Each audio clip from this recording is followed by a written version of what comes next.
that done. So yeah, I'm grateful for that. But, speaking honestly, I know that I do not have it all together. I was just telling my daughter the other day, I feel like I'm spinning plates and some have fallen.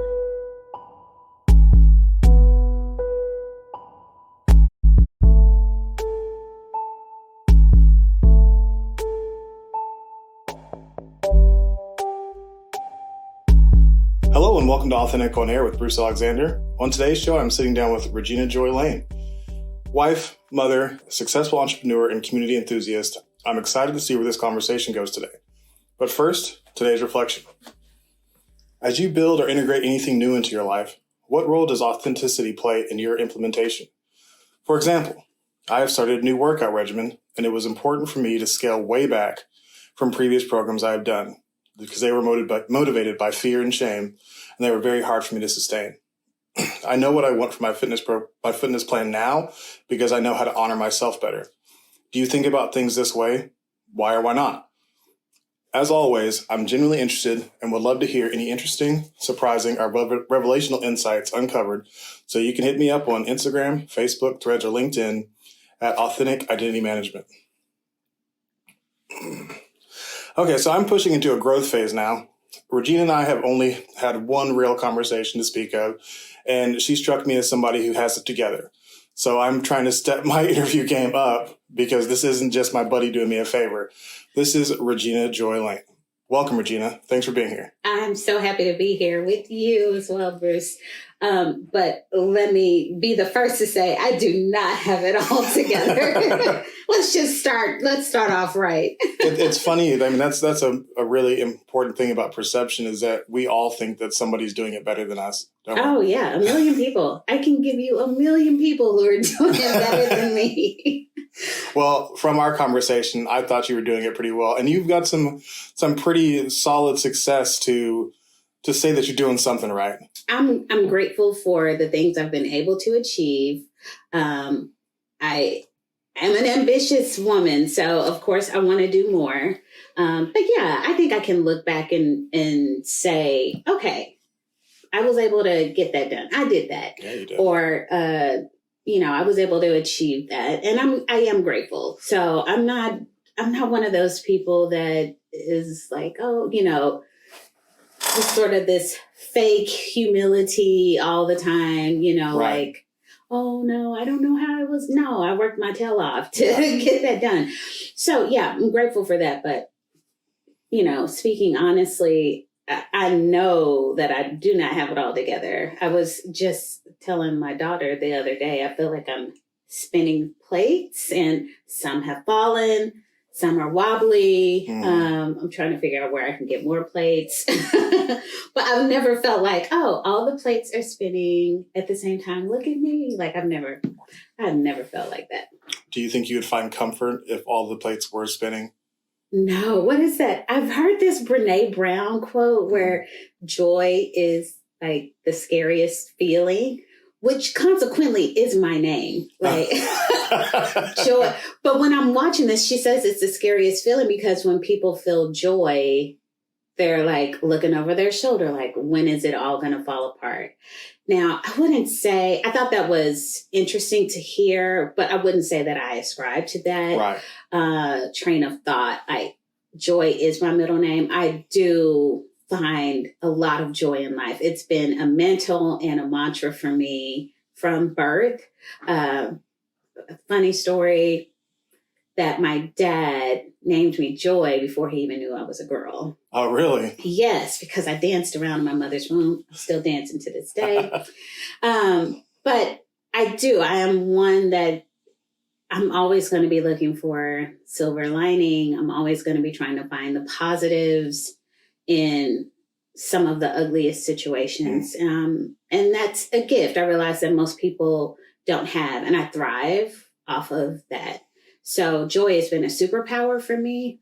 But yeah, definitely, I could see how having all the plates spinning at the same time would be a joyful moment. That would be like the ultimate pinnacle of joy for me. I have yet to experience that. So there's something to work towards. I have a bit of a theory about people thriving in chaos that I do want to chase down. But first, let's get a little bit more backstory with you. Mm-hmm. If you don't mind telling our listeners who exactly you are, what you're currently doing with your time, and why you think you're here today. Those are all 3 heavy questions. So let's, who am I? I'm Regina, daughter of Willie and Helen. Both my parents are from the country, so we always joke about living in the city. I grew up in Greenwood, which is just in the shadow of downtown Tulsa, on sacred ground. So I'm grateful for that. But we always had a very country life and lifestyle in the middle of the city. We had a full-fledged vegetable garden. So I'm a bit city, a bit country. I'm number 9 of 10 kids. So wow. Yeah. So I know how to adjust. And I'm a wife. I'm wife to Adam Lane. This is my second marriage. So I think that is a story in and of itself. But I'm so grateful and happy to be married to Adam. I have 3 children from a previous marriage. So I'm a mother, all girls. I've been a mother to 2 international students. And there are a lot of my kids' friends that call me mom. Even I worked at a school for a time, and some of them even call me mom. So I guess you could definitely call me a mother. But I'm also ambitious. I have dreams and things that I want to do, places I want to go, people that I want to meet. So I'm constantly on the go. I'm learning in this season of my life the value of rest and restoration and pausing. And let's see, who am I? What you're currently up to? What am I currently up to? Goodness. So I am currently up to running my own consulting gig. So it's Regina Joy Consulting, and I consult on DEI and women's issues. I also teach workshops, do some keynote speaking, as well as curriculum that I can license out, and also running a podcast. So it should be launching officially in this month. Yeah. So I'm really excited about that. Before you go too far, for our audience who doesn't know what DEI is, would you explain that to them? Yes. DEI is an acronym for diversity, equity, and inclusion. I really specialize in creating inclusive workplaces. So that is my passion, and I get to do it every day, and I'm very grateful for that. Just helping people get along, work better together so that everyone can feel safe and valued and heard in the workplace. And the podcast is Woman Every Day, which is a podcast that specializes in highlighting women who are mothering, who are ambitious, and who are also navigating relationships while trying to juggle being a parent as well. So I think it takes a special kind of person to do what we do, because we don't do it all well, but we're still able to accomplish great things.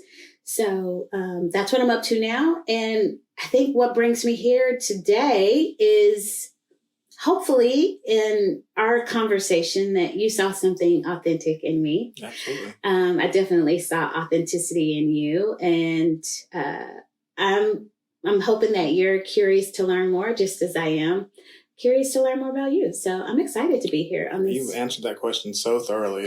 You win that question so far. I win. Yay. I love winning. Gold star. So you talked about, the DEI. Is there a reason why that's especially close to your heart? It is. I grew up in a family that was very diverse. I have both my parents were married before they got married. I have two brothers that are biracial.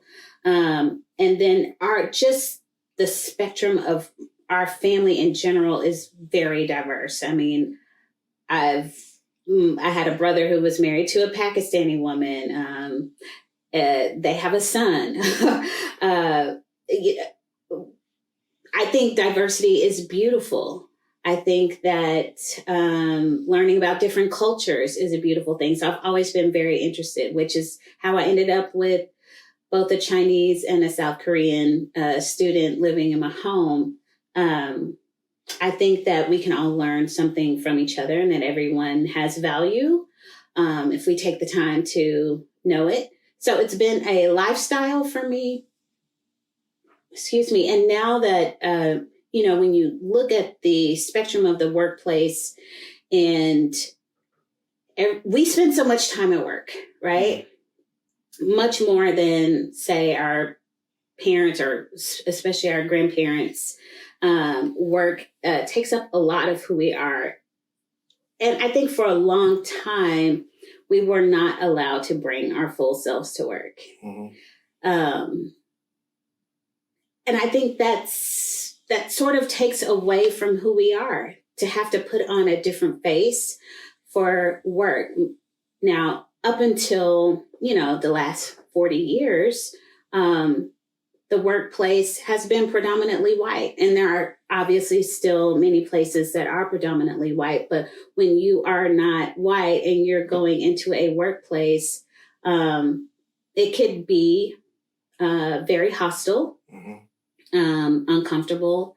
It can cause stress and anxiety for a lot of different reasons. Sometimes that's intentional by some of the people in the workplace to create an environment where you don't feel comfortable and you leave. But I think we all know that's illegal. And then there are some people who do things unintentionally, either through implicit bias or just other ways that we have about us that we're not completely aware of. So for those people who want to create a place for everyone to feel comfortable, which, by the way, diverse workplaces have greater productivity. They increase the bottom line. So if you want a place that is bringing the best and the brightest to your workplace, then you want to create an environment where everyone can come in and thrive, that people feel comfortable sharing ideas and collaborating with others in the workplace. And so if you want to build an environment like that, you call someone like me to come in and help dispel any hangups, any implicit bias that may be there. And it's a process. It doesn't happen overnight. The first layer is just becoming aware of it in the first place. Right. So making it a safe place for people to be themselves. And it takes time and it takes intentionality and authenticity. Mm-hmm. And I think if more leaders could just acknowledge the fact that we don't have it figured out, right, that is the best first step to making progress in creating inclusive workplaces. That's really insightful. And you mentioned both intentionality and authenticity. Mm-hmm. And I was going to ask you, so this is, as far as I know, the second leg of your successful career life. Like you started a business and were able to sell that off. In both this new venture and the previous one, how important was it for you to be intentional about building authenticity into your business as you were starting it from the ground up? That's really good. I mean, right now, this consulting firm is really centered on me. It's called Regina Joy. A lot of it is birthed from my own experiences, being Black, being a woman in the American workplace. has yielded many different experiences. And so if I can make it better for me, then my hope is that it can be better for all. And we're not even talking about trans people who can't even enter into the workplace to begin with. So, I mean, like, that's a whole nother conversation. So it's like once the path is clear and clean for even trans people to come into the workplace and thrive, then we're really going somewhere. But to go back to my first company, RJB's Concepts, it was a marketing company that really started off as a stationery and gifts company, because that's what I love. I love all things pretty. I'm a paper snob, I admit. So that is how I started RJB's Stationery and Gifts. And I would design my own stationery and sell it online. As a result, I ended up, I'm self-taught graphic designer, started building my own website. So I became a self-taught coder, developer, website builder, designer, all the things. I know way too much. I can really nerd out. I mean, nerd out on some web development. And as a result, I started getting clients like, who built your website? I did. Oh, can you build my website? Yeah, I guess. Sure. I don't want to turn down any money. At the time, I was a stay-at-home mom too. So I was like, sure. Yeah, anything I can do to bring some revenue to this household. So after I started building websites, then I started getting more business clients who were like, oh, can you do my letterhead? I need business cards. And then that ventured and spilled over into social media. So before too long, I had a full-fledged marketing company. I had 8 employees and W-2 employees. Yeah. I just want to put that out there. Like, that's a whole nother ball game. I had office, and we had corporate clients who were paying us, monthly fees to handle all of their marketing. We'd go in, we were doing video. So it was really birthed from my own experiences, to a point where I even got away from the actual artistic practice of it, right? Because I ended up just sort of directing projects and had other people who were on staff. So it had a lot to do with my experiences and staying true to like what I wanted to do and how I wanted to do it. It sounds a little bit selfish, but definitely authentic to to me. And, because people try to bring other things our way. And I'm like, not so much interested in that.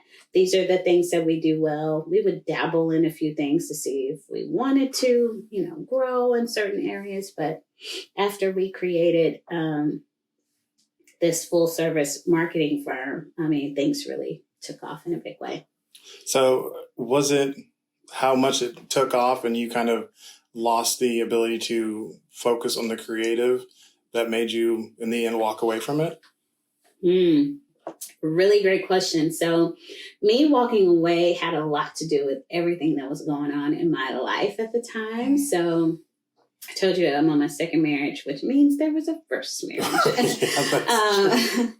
And, never thought I would ever be divorced in my life. I had married my high school sweetheart, and we had been together since high school.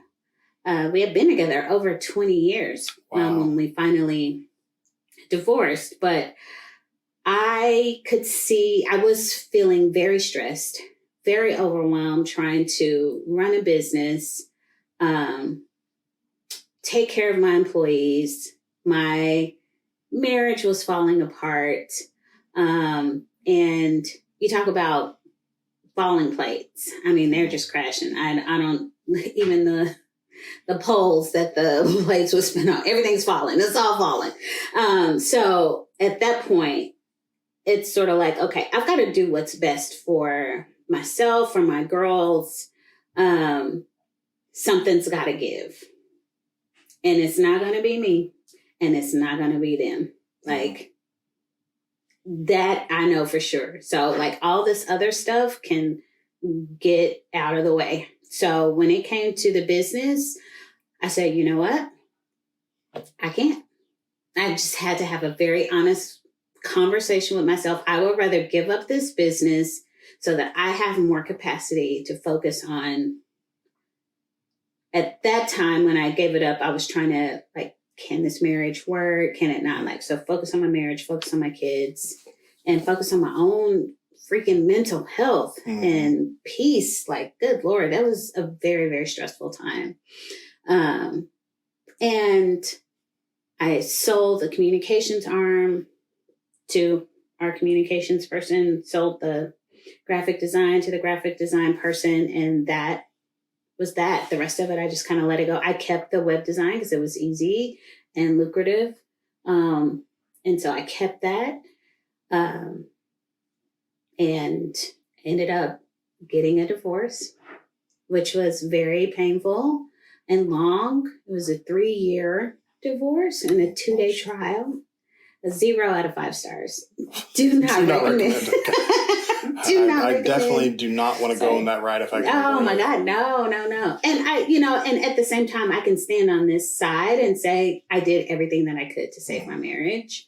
And also, I'm glad that I walked away. And also, even though it was the hardest thing I've ever done in my life, if I had to do it over again, I would. So, really following down that path a little bit, how much of that decision had to do with honoring yourself? Yeah, all of it. Because I was being gobbled up in the process, like the stress, the weight.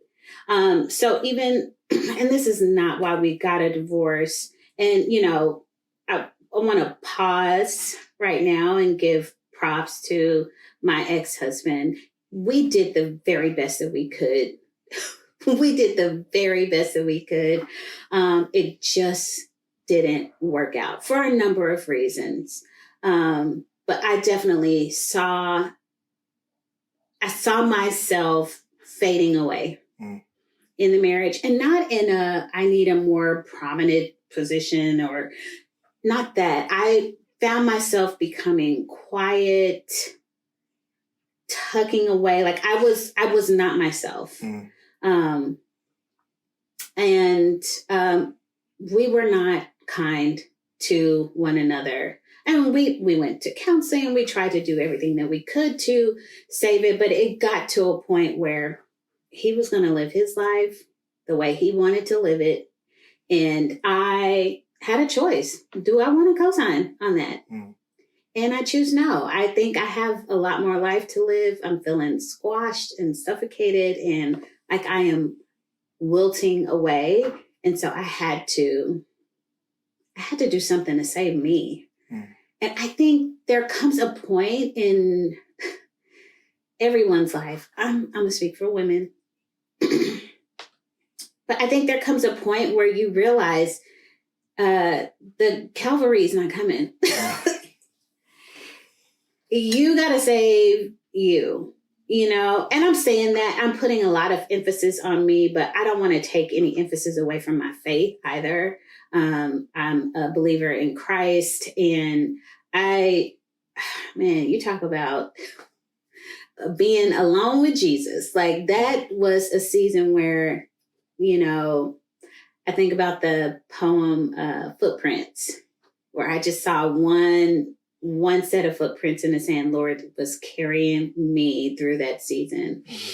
So, I'm definitely glad that I got through it. And that we were able to bring the kids through it, but everybody suffered through that time. And in a lot of ways, we're still picking up the pieces from that season. I'm grateful for growth, and that we have gotten further away. And I'm grateful to have met and fallen in love with a man like Adam. He is like, I didn't know I could be like this. Like, what in the world? So I'm very grateful to have a partner that, here's a really good example. And this is not a dig on my ex-husband, because like I said, this was just kind of how we grew up, very much in a gender roles. So my ex-husband would work all day, come home, play video games. I would work all day, come home, cook, clean, kids, all the things. Right. Good Lord. It was like chipping away at me. Marriage I'm in now, we both work all day. I could come home, he's cooking. Or maybe I'm cooking. Or maybe we're eating out. He cleans. I clean as well. He probably cleans more than I do. I'm sure if he were listening, he would be like, I clean more. He did the grocery shopping the other day. Sunday. I did it yesterday. So there's definitely a shared partnership. I feel like I have a partner. Yeah. So in the first episode we did, I was having a conversation with my wife, and she talked about the capacity to make herself small in situations. Mm-hmm. And what I'm hearing from your first marriage is that, I mean, you guys started as babies, basically. Mm-hmm. And as you both grew, you started to lose your capacity to grow as his shadow was casting over you. And some people have the capacity to make themselves small for a goal or for, an overall objective. But at some point you have to look at yourself and say, is this what I want? Is this what I want? Is this what I want? And and it sounds like you had to make a choice, and you really did try everything. We did. I think, because first of all, we were both entrepreneurs. He had his own law practice. I had my own marketing firm. So we're both out here hustling. Like, that entrepreneurial hustle is like next level. And God bless if you have a spouse that is at home and kind of hold down the home front, that's great.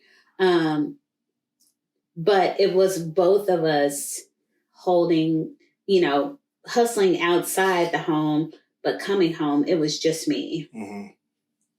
And that's not the reason why we got a divorce. I feel like that is reconcilable, right? Right. The divorce was really more about the vows that we made that weren't kept. And so at that point, it's sort of like, okay, I got all of this. I'm like out here hustling. I'm coming home. I'm hustling at home. And you're not even keeping vows. Like, it's a no for me. And I will say it wasn't a quick no. It took years for me to get to that place. Well, I mean, being a woman of faith, marriage holds a high regard. Oh my God. Yeah. So to even, once I'm walking away from a marriage, like, boy, like that is years and years of it's just not working well, like at all. I have tried it all. I'm a ride or die kind of girl. I'm definitely a long suffering. I wish I weren't, but I am. God just made me a little bit different. So, I gave it all that I could. 20 years it's a good chunk of time. It is. So, being able to walk away from that and look at it in a way in which you appreciate it as a life experience, and you don't look at it as I wasted 20 years of my life. I feel like that takes a lot of self-awareness and a lot of, what's the word I'm looking for? Not humbleness isn't a word, I feel like. It's like, but they definitely the ability like some to humility humble. In there for sure. Yes, the humility, that's what I'm looking for. And, we were both well known in the community. A lot of people looked up to us and held us as a couple in high regard. So it really hurt too. So how did you reconcile that part? Because that speaks a lot to you honoring yourself, as saying, I know that you all think this about me because I'm part of this couple, but I'm something different, and it's not working for me the way everybody thinks it is. Yeah. And at the end of the day, quite honestly, I just don't feel like I owe anybody any explanations, I'm in a private relationship. What you saw is what you got. So, no fake news over here. I certainly wasn't faking it. I loved him for sure. And still have love for him, but it just got to a point where this is not the type of marriage that I want. Mm-hmm. Our ideas and ideals around marriage did not align anymore. And so I made my split. And anybody that has a thought or saw me in one way and then was shocked, God bless you. Mm-hmm. I'm not going to lose any sleep over what you thought. I kid you not. People came to me in tears when they would hear the news. They're crying. I'm like, I have cried on my tears. Like, I'll just rub you on your back and, God bless you. I'm so sorry that you're hurt by this. But it was a good choice for me. I will say this. I think it's important.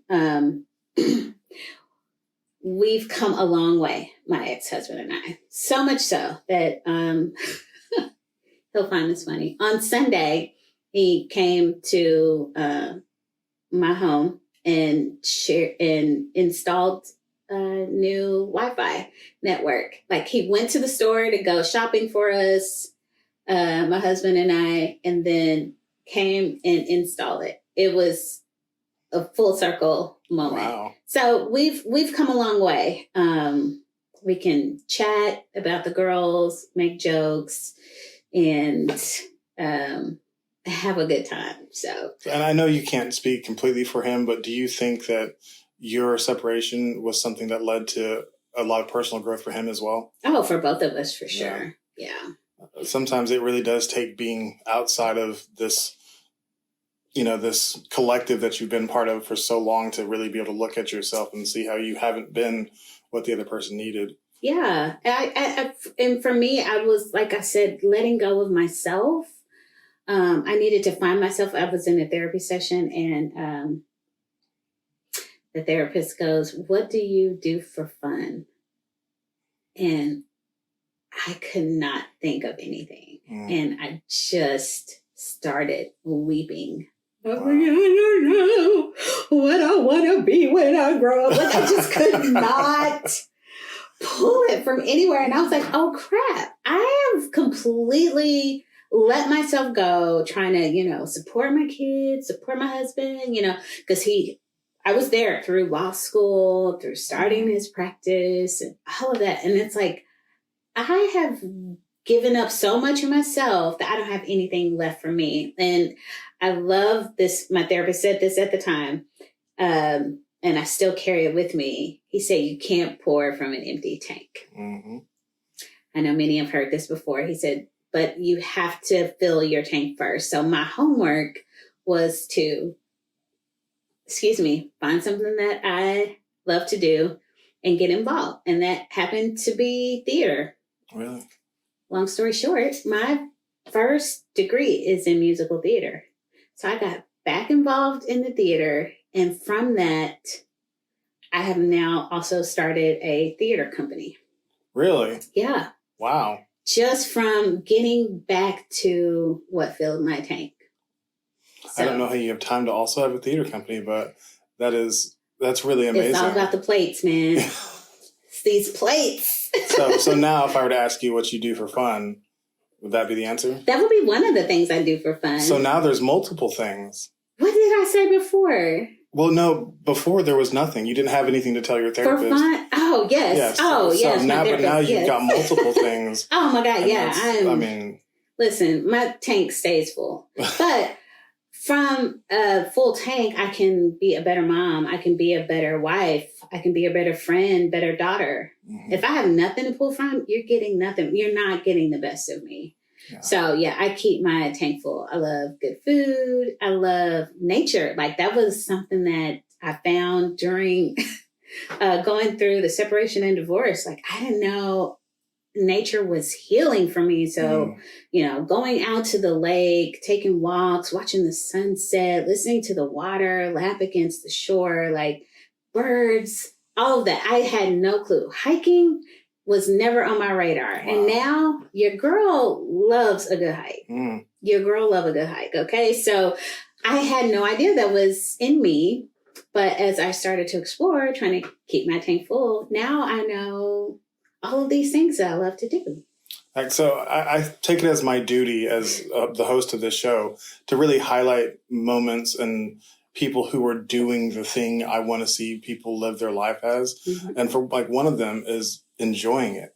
Yeah. Like, so hearing you talk about like that you didn't know that you enjoyed nature so much, you know. Yeah, it's this whole situation right here, I'm loving it. That's why you just catch me out here like, yeah. But I took this over for my wife. I can even take, you know, this is her space that she's shared with me because I might fight you for this. Well, I don't take it over all the time. Record, I take over, and I actually write in here sometimes now. Mm-hmm. But she can come sit across from me if she wants to hang out, and and it's been nice. We sometimes we sit here and it's like we're having a podcast because we're just having discussions, and it's really opened us up. Because usually I was back in the office, which is when the doors close, like kind of let me work because I'm focusing on stuff. And I've also pivoted what I'm working on to where it's much more open to being conversive all the time. It's like, because I need to be a better conversationalist to be a good podcast host. Yeah. So I'm like, yeah, come on, let's talk. Let's just practice. Yeah. I mean, listen better. But yeah, you've done many of the things that I would prescribe to people who are listening to the show, which is kind of take stock of your life. Mm-hmm. Are you doing what you want?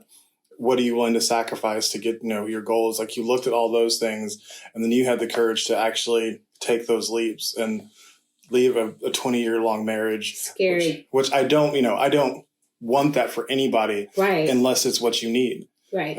But some people it's what you need. Yeah. And for you in that moment, that's what you needed. So it's like, I really love to hear that you were able to have that courage to do that. And then look at you now. So you are the perfect example of honoring yourself and then getting to see the benefits of it. And you're living such a fulfilled life now. Yeah, absolutely. And I'm grateful. I can look back and I can say, man, I have learned so much along the way about myself, about what it means to be a wife, what it means to be a mom. I would love to think of myself as someone who is like keenly aware in the moment, but there are some lessons that you just don't get until well after the fact. And you look back and it's like, the dots start connecting for you. And you just have to be so, for me, I'll speak for myself. I'm just so grateful for the lessons. I'm still learning, still evolving as a human. And I want to be better. I want to be a better wife to Adam. I want to be a better mother to my kids. I want to be a better steward of what's been entrusted to me, be it work, business, clients, friends, family. So there's growth. There's growth, there's room to grow, and there's much to learn. So how important do you think growth is to being authentic? I think growth is essential to authenticity. Because if you're being real, there are seasons, every day, where you're like, you know what? I don't have all of the knowledge for this thing. Let's take running a podcast. I want to be a podcast host. I want to do it well. I want it to be popular. I want to share these incredible stories of my interviewees. If I'm being authentic, I am, one, acknowledging this desire that I have, while at the same time also acknowledging the fact that, I don't know. I'm not an expert in this. I'm starting off. And so if I am acknowledging the fact that there are things that I need to learn, and I'm willing to just get started, growth will come. Absolutely. So, and as you grow, of course, you're learning more. You're falling or failing forward, as they like to say. And you're willing to stand in the place of a student, which I think is very humbling to say, how do you do this? Or why do you do it this way? To learn, watch your YouTube videos, ask questions, and be okay. I think about Issa Rae. I love Issa Rae. If you're not familiar with who she is, she's an actress.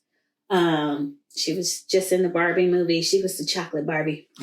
Okay. But I've been rocking with Issa Rae since The Misadventures of Awkward Black Girl on YouTube. Season 1, episode 2. Wow. I was there. Go way back. Way back. Like this, we're talking, it would have to be over 10 years ago. Because The Misadventures of Awkward Black Girl, she filmed that with her camera. And it's not the cameras we have on our phones now. Right. And I'm saying camera with her phone, but not the cameras that we have on our phone now. So it was really bad quality. And she was doing this herself. She wrote the script. She was filming it with her phone. And she produced this show. And it was so good. It was so funny. And each episode, I think it's probably about episode 7, season 1, where it's like, oh, we got some new cameras here. Right. We got some lighting. Like, it was grainy. Like, and just to watch her evolve to go from, I think there were 5 seasons, maybe 7. It's a high number. I know that much. But to do all of that, and by the end, she's got a production team. She's rolling credits. I mean, it's high quality, even though it's a YouTube show. Right. But that got the attention of cable networks who were wanting to pick her up. She had the pick of the litter.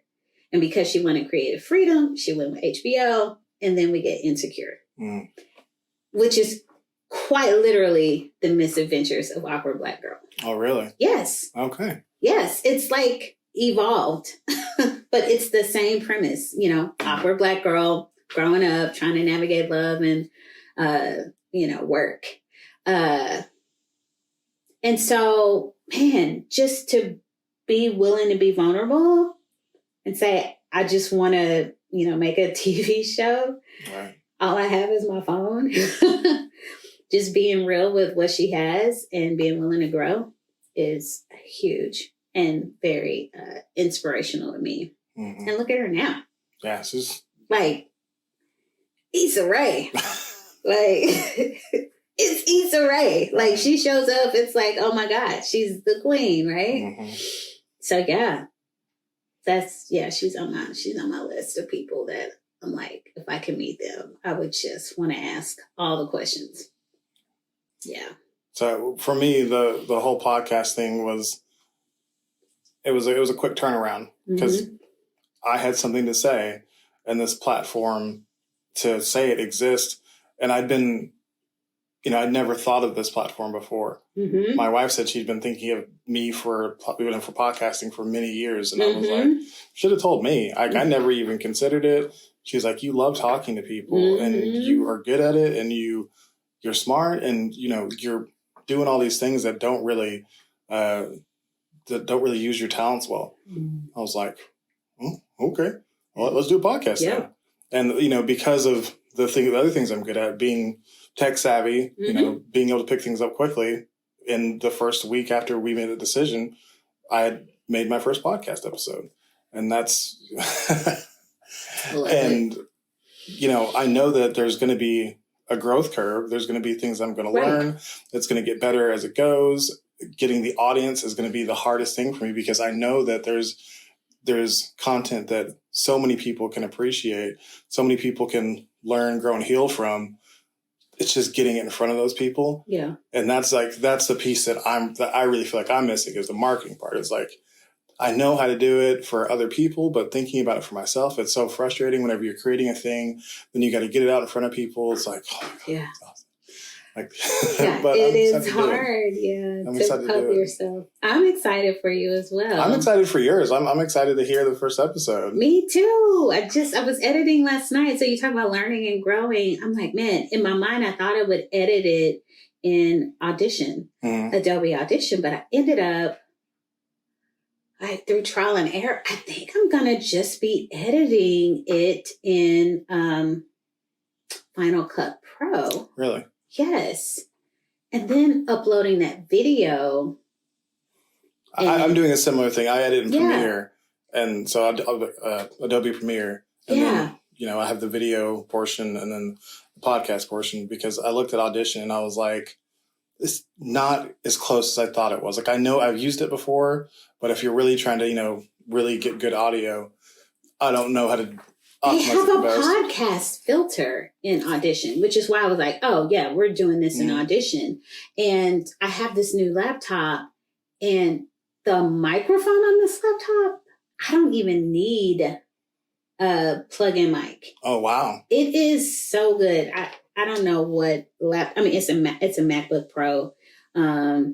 It's the M2. Okay. It's brand spanking new. Okay. I want to talk about. I spent on this little laptop, but it's maxed out, right? But I did not know that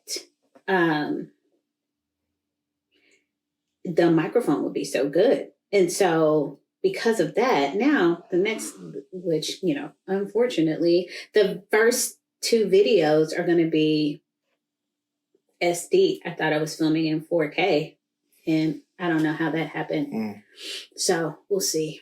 I'll be uploading hopefully today. What I've found so far is that 4K is not necessary for YouTube. Right. Like unless you need 1080. It can be 1080, and I think it's more than good. It doesn't look grainy.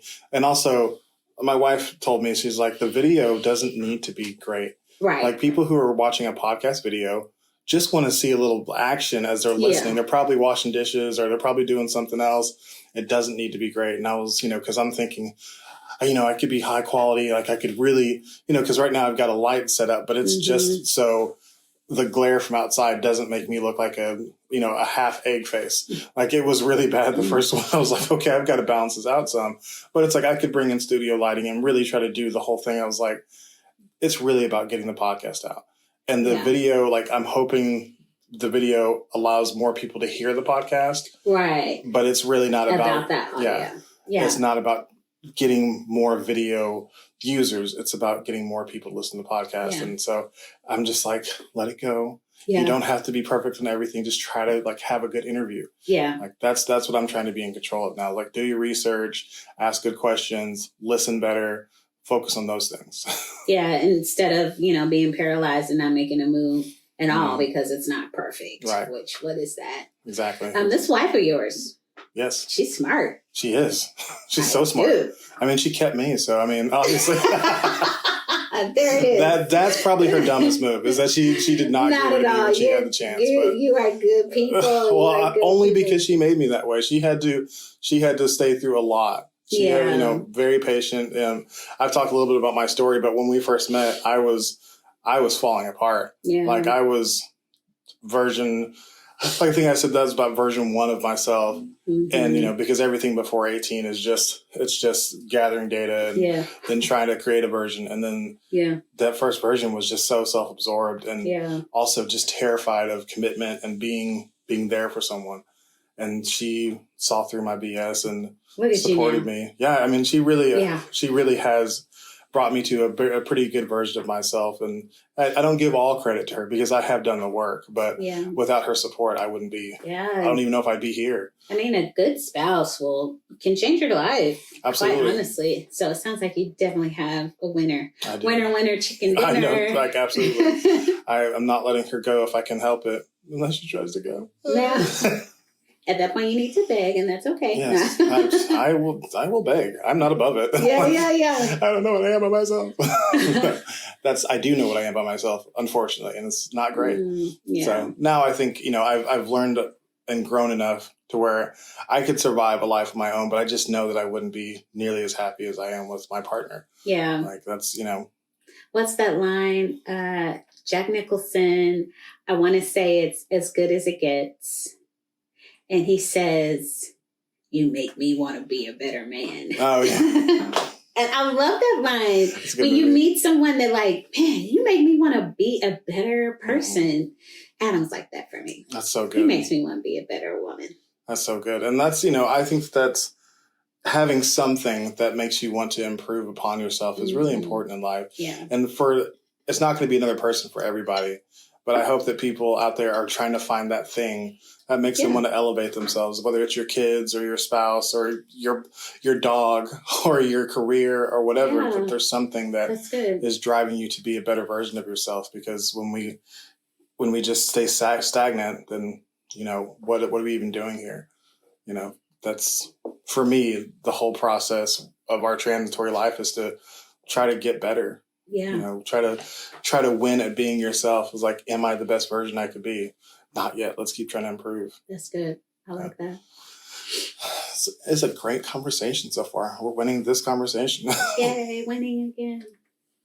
So has there ever been a time during this, since your first marriage, as you've, started to really lean into yourself and, appreciate who you are, that it didn't pay off for you, where you kind of came into static because you were willing to lean into yourself?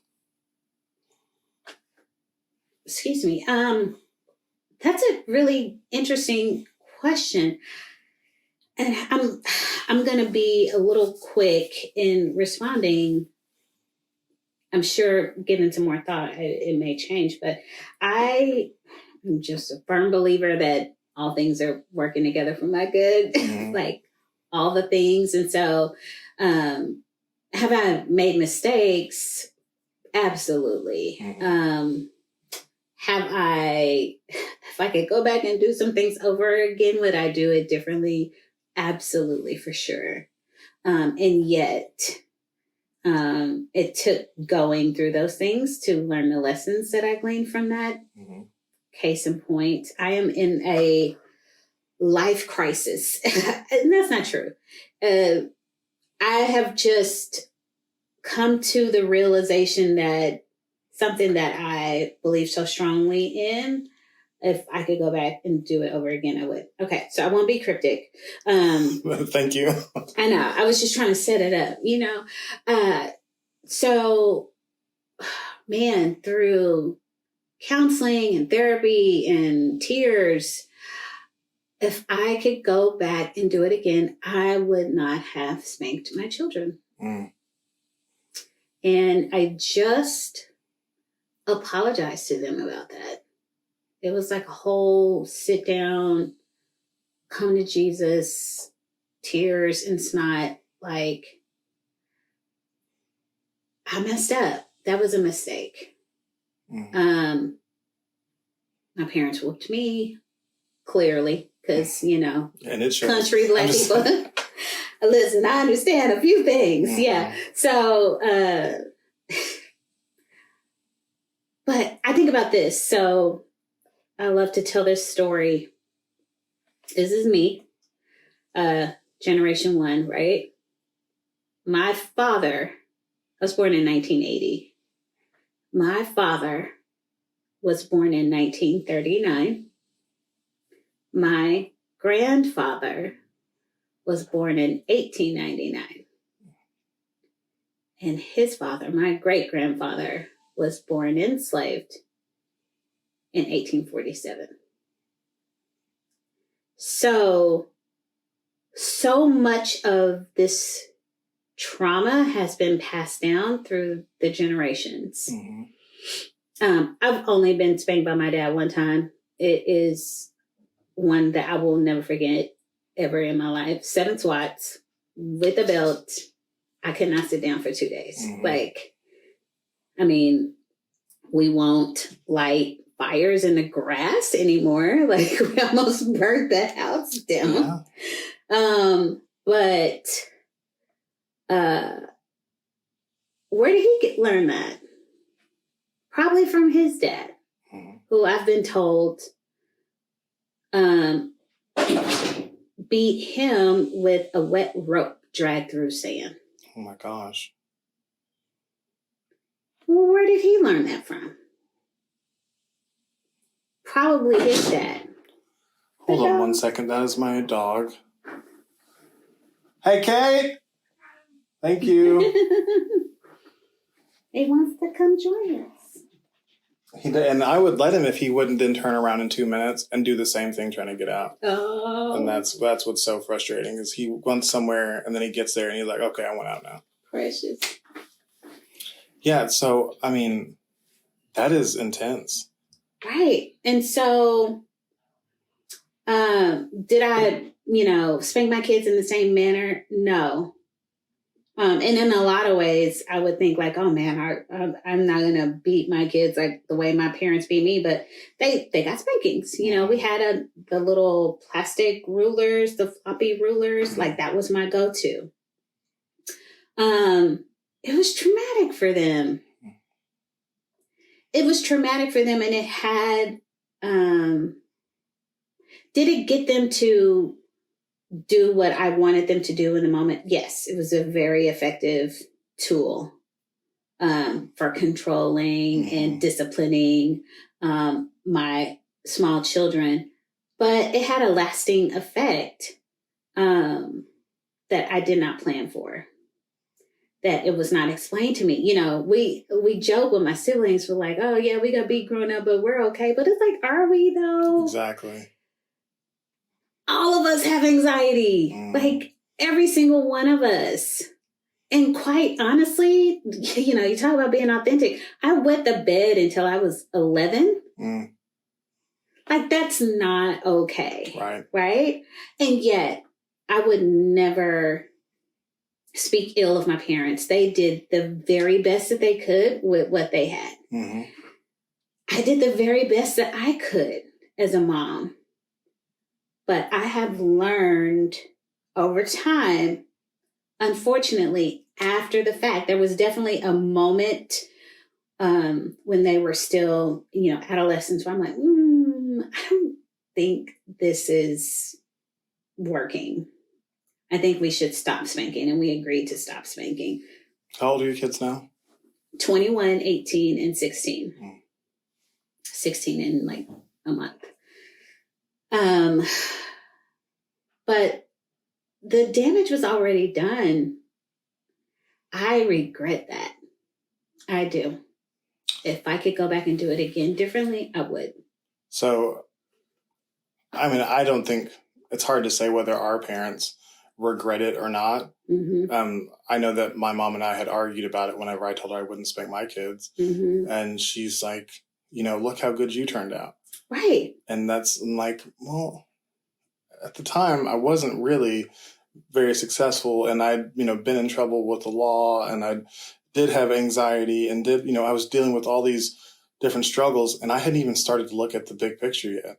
Like, I hadn't even started to unveil those traumas yet. Now I know that I lived an entire life based out of guilt and shame and fear.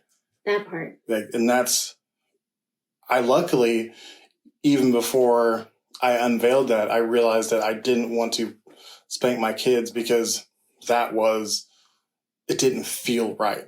And there was, there's a part, I spanked one child of my 4 kids one time. And there was a moment that it was like, this feels wrong.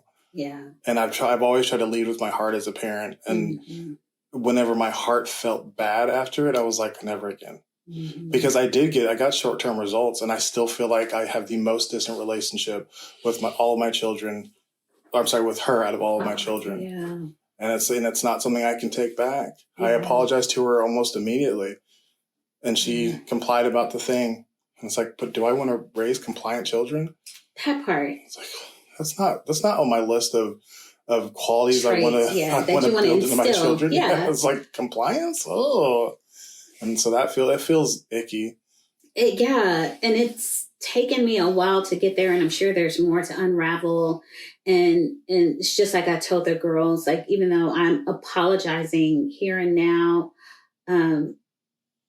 this may come in layers for you. So if you have questions or you need to unpack something or say something, like, I'm here this is just the start of a conversation, an acknowledgement that I messed up. I got that wrong. And I want to take responsibility for it, and whatever I need to do to help heal some of that. Like, I'm here, I'm available.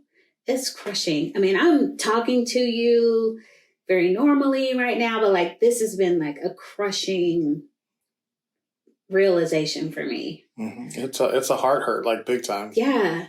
Derek and I touched briefly in one of our episodes, about being authentic in parenthood, and how, he sits down with his kids every year at their birthday and says, hey, this is my first time parenting an X year old, or a middle child X year old, or whatever. And like really kind of downloads with them and gets their intake. And I'm like, man, that's so wise. Yeah. And that authenticity, like that you're showing right now, is like having that conversation of apologizing, saying I messed up. I didn't have that with my mom. No, and we'll never. I mean, she could say it now, and it's like it's definitely too late now. Like you've had all the books about parenting still available to you for the last 30 years, and you've never said I'm sorry for. Yeah. You said, well, that was your fault because, and blame me for so much, and we don't actually talk right now. So that's that's a hard thing. But to me, my mother has been toxic. Yeah. To my brother, my mother has been toxic. Yeah. And so that's something we've had to deal with and separate ourselves from, because we couldn't, I can't speak for my brother. For me, I couldn't heal and parent my kids properly with her involved and making me still feel less than in my own life. And that was hard. That was such a difficult thing to do, was just not pick up the phone anymore, not try. Yeah. But I believe that's a big part of authenticity, is not saying I'll cut anybody off who doesn't appreciate me, but saying whenever this person starts to make me feel small in my life, maybe it's time, maybe this season is over. Yeah. And that's deep. Real. It's deep. And sometimes it's people you love. Mm-hmm. Yeah. And, I take my mom, she's sweet as apple pie. I mean, sweet. People love my mom. A lot of people call her Mama Helen. Like, she is everybody's mama. And she was always so kind, jovial, full of life. But boy, oh boy, when it's time to get a whooping, it was like flip the script. She's somebody different, And I was talking to my sister about this. We will never get an apology from our parents. They're very old school. My dad loves to say this. I've never been wrong. And even when I'm wrong, I'm right. He says it as a joke, but like, it's indicative of entire culture and generation. Bruh.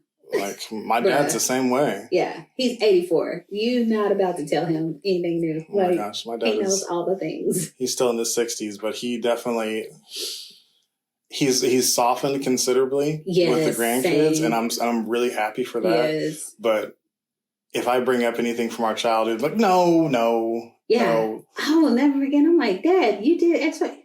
No, I've never. I'm like, so I'm crazy. Okay. Okay, Daddy. Like, love them. Yeah. Love them. And like I said, I believe in my heart of hearts, they did the very best that they could with what they had. I just want as much as I can leave the generational trauma. Like, it should not carry forward. Right. And I feel like I'm in a mad dash to heal the hurts that I've already carried over. I mean, but you're like, I love the fact that you're trying, because your kids have not had kids yet. So it's like, you've taken the opportunity before they've started to pass it on to at least acknowledge it and apologize and try to heal. Like that. I mean, that's all you can do. But it's a lot. It is a lot. Well, but I'm like, is that all I can do? I'm like, is there more? I'm here for it. I'm here for the journey. The bleeding stops. Like, let's cauterize this thing and like see what we can do to heal the wound. Like, I want to get rid of the scars if I can, if there's time to do that. And I told him, look, I'm not looking for a medal. I'm not looking for a badge. I'm bent over here. Like, I am humbled. I am broken. I want to make this right as much as I can. And I don't know what that looks like. Like, I don't even know what the journey ahead looks like, but I know that there needs to be an acknowledgement that what you guys experienced was traumatic and it was at my hand. I'm not going to speak for my ex-husband. Like, that's his own journey. Right. I'm saying, from me to you, I am so very sorry. I apologize. And I want to make it right. And I don't expect you to know what that looks like in this moment, but I want you to know that I'm here for that journey. I mean, just being open to it is such a big move. Yeah. Like, it really is. And I hope that your children are able to see it and speak to you in a way that, you know, that they feel that you're open to having these conversations, because having those conversations is where you know, it may not be the first conversation or the second one. It may be the 10th conversation about it where you actually have a breakthrough. Yeah. But just knowing that you can is a lot of time. I mean, it unlocks a new level of healing just in knowing that it's there. Yeah. So like, I really applaud you for, one, bringing it up and talking about it, because it's a hard thing to accept, having experienced the shame of, you know, spanking a child and regretting it. It is a shameful thing. It feels bad. And you feel like you betrayed the person who literally you put on this earth and said, trust me, I got you. Yeah. And then you didn't have them. That hurt. That hurts. Hurt. Yes. I had to cry on my own show. Sorry. No, dude, like, literally, I probably said, now stop it, because you're going to get me going, because I'm a weeper. But I literally said something pretty much verbatim to that. You all didn't ask to be brought into this world. Yep. And I did not honor who you were. You are precious. You are a gift. You are a heritage. And I did not handle you with care. But you are now. I'm trying with my whole self. I feel like those moments, they could ripple out into everything that you've done. But by now going back and, you know, and taking responsibility, you're giving them a chance to edit their memories and say, well, mom did care. You know, it's easy, once somebody puts their hands on you, it's easy to let that bleed into everything else and say, this person didn't care about me because they put their hands on me. Yeah. I mean. Yeah, like, we would never, like, hit our spouse or a friend or my parents. But, like, here's this beautiful, precious, innocent child. Mm-hmm. Oh, my Lord. Like, I see it all together differently now. And, yeah, sweeping up the mess. I talk about our duty as parents. And to me, we have one job. Mm-hmm. Like, we are given these beautiful, perfect beings. And it is our job to bring them up in a way that they can represent that person as well as possible as an adult. Yeah. Like, and you're protecting them from all the traumas that shave that person away. And whenever you act as that trauma, it's like the ultimate betrayal. Like, you know, and I'm not saying that for you. I'm saying, you know, dealing with my own feelings, you know, towards it is like, wow, you did that. Like, you had one job, and not only did you do it or not do your job, you went and did the other job that you're supposed to be protecting against. Yeah. That's hard. Part of being authentic is being able to look at things truthfully and honestly and call it what it is. Yes. And sometimes that's ugly. And you got to be able to accept it so that you can move on and create something beautiful. Beauty from ashes. Absolutely. That's what I'm trying to do right now. My mom is one of those people who claims to be super authentic, right? She's, you know, well, I'm as real as you can get. Like, her favorite phrase was, I don't write the news. I just report it as I see it. Mm-hmm. The problem with that kind of attitude is that often you don't take responsibility for anything. Mm-hmm. You pass everything off to being somebody else's problem, or somebody else created that and you're just talking about it. But you are creating a problem by doing that. And you only see one side. Exactly. And I really want to be self-aware. And like, self-awareness is saying, here's what I'm not good at. Here's what I've done in the past that was bad. Here's what I'm still doing that's bad. I have to be able to look at those things and, and really face them and be vulnerable to letting them shape me and saying, like, I know that this thing is a weakness for me, and I have to know that, or else I can't improve it. You can't improve weaknesses that you don't acknowledge. Yeah, that's real. That's real. I thank you so much for sharing that with me. Like, I know that there are a lot of people working in the fire department, especially. I had this argument all the time about spanking your kids. Like, well, what if they're doing something damn? It's like, I don't care. Like, I don't. There's a better way, and I might not even know what that is today. And obviously, my kids are way too old too. Yeah, I'm still trying to figure it out. But I know that way it may have created compliance, but I don't want compliance. I don't want obedient children. Mm-hmm. Like, I want resourceful and authentic thinkers. I want people who can provide joy and sustenance and fulfillment in their own life. And you don't do that by complying and being obedient. You do it by asking questions and, and figuring things out and strategizing and, really working through problems. Like, none of that was teaching that. Yeah. So if it's not really serving that purpose, then what am I doing? Yeah. So I'm still working on it, still trying to figure out what you do whenever your kids are not doing what you want them to do. And, we went through a phase where it was like, all right, if your character is going to be weak, we're going to build your wadi.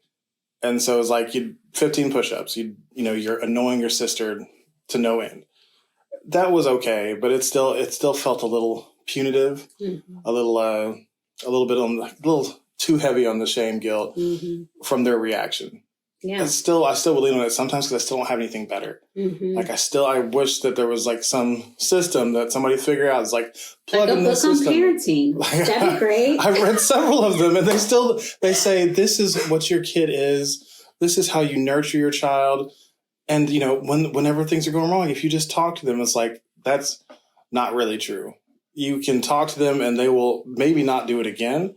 But when a child is doing something that's driving you crazy, you can try to feed them, give them, emotional support, try to figure out if something going wrong with them. But sometimes they're just in a way, and you can't just let it continue because there's other people in the house who are sacrificing themselves for them to be that way. And that's where the parenting books fail for me, is because they almost exist in a vacuum, or it's like there's one kid and this one kid is making all the other kids suffer. Now, what do I do now? There's probably the book. I just haven't found the book. Yeah. I don't think it's been written yet. No one's cracked the code. I wish they would. I really wish they would. Yeah. And then, it evolves, I think, depending on the culture. American culture is very interesting, especially right now. We've got social media and airbrushed pictures, and it's a very sexual, sex-driven culture, and drugs, and hypersexualized, very hypersexual. So there's a lot of emphasis on that, and not really valuing humans. I mean, so those are some of the, negative things. At the same time, we're in a very innovative culture, lots of ideas and technology, and some of these things can be really great. And so it's hard to try and find a path that you want to build for your child. And yet and still, I don't get to decide which path my kids take. Oh my gosh. That's so hard. I do not get to decide. This is a true story. Today is Tuesday. So it was Sunday. Was it Sunday? It was Sunday night that we're having a talk with my oldest daughter. she moved home a few months ago because she was going to transfer from OU to UCO. Mm-hmm. And just Sunday night, so that's been the plan. But just Sunday night, she's like, yeah, I think either I go back to Norman and go back to OU or take another semester off. And I'm like, what happened to the plan? And it's like, okay, I have to back up. This is not my life. Like in the middle of the conversation, I'm like, let me back up. I'm over here projecting. Wow. And that's so hard. Wow. It is difficult. Talk about self-awareness. Man. Well, I mean, I had to, and I told her, I said, let me just stop right here. Like whatever you need, like if school is too much right now, you want to take some time out. Okay. So we can pick back up now. Had a little bit of a technical difficulty there. So you were saying, I just listened back to it. You were talking about projecting your vision on your child. Yeah. So, mid-conversation, as she's switching gears, she was supposed to be going from from OU to UCO, and she was going to stay at home. And I thought we had a plan. And she's like, I want to do something different. And I could hear myself sort of projecting what I wanted and what I thought her path should be. And I had to stop myself mid conversation just to pull back and say essentially whatever you need during this season. Like, I trust you to make the best decisions for your life. And if you need some support, we are here to support you. And together we came up with a plan, but it wasn't my plan. And I did not push my plan. And that's a hard thing to do as a parent. But also, and she loves to throw this in my face, and she is really good at this. She says, Mom, trust your parenting. Oof. How dare you? The audacity to put that in my face. Okay. All right. She was like, do you not trust your own parenting? I'm your child. You raised me. I'm like, man, okay, let me back up. That's hard. Yeah. It's hard. So, she's going back to OU. Boomer sooner. So, I mean, I'm happy. Well, that's my alma mater twice over. But I've also let them know, because, OU fans they can be hardcore. So I've let all of my kids know, like, yes, OU fan, big OU fan. Like, that's my alma mater. That's my home base. But I will support you wherever you go, even if it's that other university in Stillwater.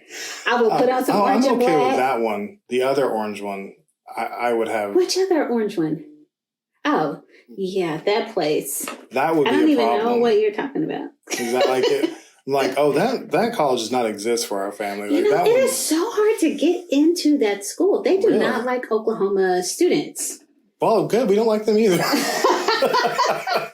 That's okay. One of my Chinese babies, she was trying to get in there. And they just, historically, having worked at a high school, they just historically do not accept a lot of, it's hard to get in anyway, even as a Texas resident, but they don't accept a lot of outsiders. Just interesting. And to this day, I don't know anybody personally that graduated from there. And I can say I have the pleasure of not knowing anybody personally either, because we might fight. So talking about giving space for your daughter to honor herself. I mean, that, for one, it's a big self-aware move, but where do we start to separate authenticity from ourself into someone we created? Like, it's really easy to slip into dreaming through our children. Yeah. I've done it myself, and it was a hard thing to break whenever they went the other way. Yeah, letting go is hard. I think if I had practiced it along the way, I would probably be better prepared for having a 21-year-old and an 18-year-old. But I get to learn from my mistakes and practice on the 16-year-old. Yeah. And she is in a space where she's starting to make her own decisions. And this is a safe place to do it, right? It's a safe age. She still is at home and has the safety net of 3 parents who are, here to support you along the way. And so starting to let her make some decisions on her own. And some of those things I'm like, I can see the consequences coming from that, but okay, I'm going to let you do that. And some of them I think I know, but I really don't. Right. And then there are some things that just surprise me in the best way. Like I'm learning things about her. She's learning things about herself. And I'm learning new ways of doing things by watching her. Once again, learning and growing. So I think at a certain point, you just have to start letting go. Kind of 16 is a good age. I mean, I'm sure some people would argue before. I'm new to this, not true to this. But then, especially this college area is a good space for them to learn and grow and fall and get back up and learn from those mistakes and hopefully grow and fly from there. Absolutely. And I want to echo that sentiment because I went into college having had my life run for me. All the decisions were out of my hands. I was not like an extremely controlled child because I did what I was supposed to do. Like I made good grades. I was, taking part in all the school activities, was in extracurriculars. So there wasn't a whole lot of like, no, you can't do that. But I didn't make the decision to do any of that myself. Gotcha. I was just shepherded from thing to thing by my mom or my dad or my stepdad. Like they told me, hey, here's the things you're doing. And I just was okay. And I got to college and that void was massive. And instead of learning to just step up and do it myself, I let people who were they didn't have my best interest at heart at all start making decisions for me because I was so used to not being in control of the wheel. And I got into trouble. Like I got kicked out of OU.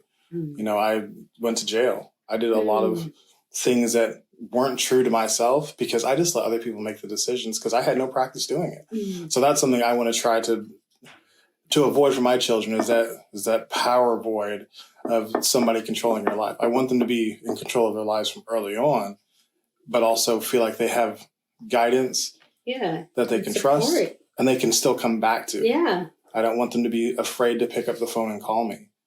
That's one of the biggest things I got from my own childhood is that I don't remember a time that I was ever in trouble that I didn't fear calling my parents. It wasn't like my dad could help me with this.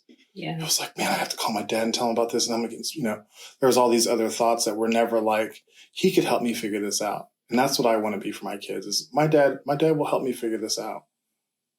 Yeah. That's the goal. That's good. That's the goal. And it's not a bad one. I don't know where I'm at. Definitely my kids have called me in the time of trouble. I don't know that they've called me every time. Right. And I've shared with them, like, I don't have to be that trusted adult in your life. I want to be, but at the end of the day, I just want you to have one. I remember telling my oldest, like, your only counsel can't be yourself or your friends. Right.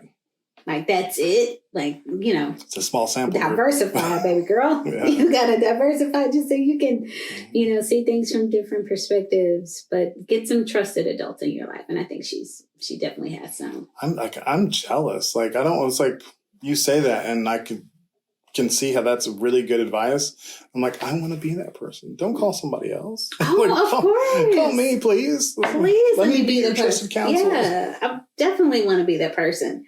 And And sometimes I am. And even when those moments come, I'm sure if they're listening, they're laughing. I have this thing that I do where they're like, Mom, prepare yourself. And I'm like, okay, great. Give me a moment. And it's like, all right, I'm ready, Yeah. Because, it may not be good news that I'm hearing. Like, we might be in a pickle jar and we need to figure out how to get out the pickle jar. And it's like, okay, all right, I'm ready. Or sometimes they'll say, okay, I'm having this problem. I'm like, okay, hold on, give me a moment. And I have to go through all the things. They're coming to you for help. This is a good thing. This is not an uncommon challenge. Like, Right. And like, all right, I'm ready. And sometimes I have to I said, let me go into girlfriend mode. Just because if I go into mama mode, I'm going to be like, what are you doing? I can't believe, but I can't. I want them to trust me. I want them to come to me. And I want to make sure that they're getting good counsel. And so if they're willing to share and be open, I think that's a good thing. Sometimes we might need to prepare ourselves, take a pause. Yeah, I think you're right. So, yeah.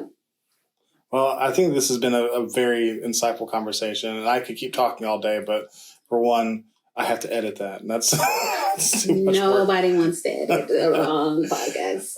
But for people who liked this conversation and want to hear more of you, where can they find out more about Regina Joy Lane? This is really hard. So pen and paper, reginajoy.com. Oh, that's super hard. So hard. I'm telling you. But reginajoy.com. Everything's there. Social medias, services provided, newsletter, all the things. Excellent. And you've got your podcast coming? Podcast, yes. So be looking for that to debut second week of August. And right now we'll have new episodes every 2 weeks until I get my feet under me. It happens quick. Yes. And get a nice flow of editing and all of that. I would love to do it every week. I think that this episode should air the week after you air. Oh, perfect. So I think that, if you want to send people this way, it's like, if you enjoyed listening, go listen to me again on Yes. If you enjoyed this podcast, you can hear more from me at the Woman Everyday podcast. If you want to learn more about that, reginajoy.com/podcast. Ooh, love it. Well, Regina, thank you so much. And to our listeners, if you've enjoyed today's episode, please subscribe and check out earlier episodes as well to help support the future creation of great content. You can also follow me at Authentic Identity Management on Instagram, Facebook, Threads, and LinkedIn. Our YouTube channel is Authentic Bruce on YouTube. That's all one word. We will have the full conversation from today up there, unfiltered, uncut, so you can see all of our little snafus. By our, I mean mine. And finally, if you are struggling to show up as yourself in your content, your brand, or your life, I would love to help you. Authentic Identity Management does brand coaching to help you align yourself with the identity you want to share with the world. It's exhausting to live someone else's life. Live authentically and access the potential that belongs only to you. You can contact me on social or email me at bruce@AuthenticIdentityManagement.com for a free 30-minute consultation. I'm just going to say thank you again to Regina. I really enjoyed this conversation. I told my wife the other day, I'm going to have to stop saying this at some point, but that was a really good conversation. I feel like every week it gets better and better. She's like, that's a good thing. And I was like, I think so, but I feel like I'm just sullying the conversation I had before by saying this one was so good. But I really hope that people found something they can take away and think on and challenge themselves to grow a little bit more. As always, I'm your host, Bruce Alexander. This has been Authentic on Air. Until next time, be yourself, love yourself. Bye.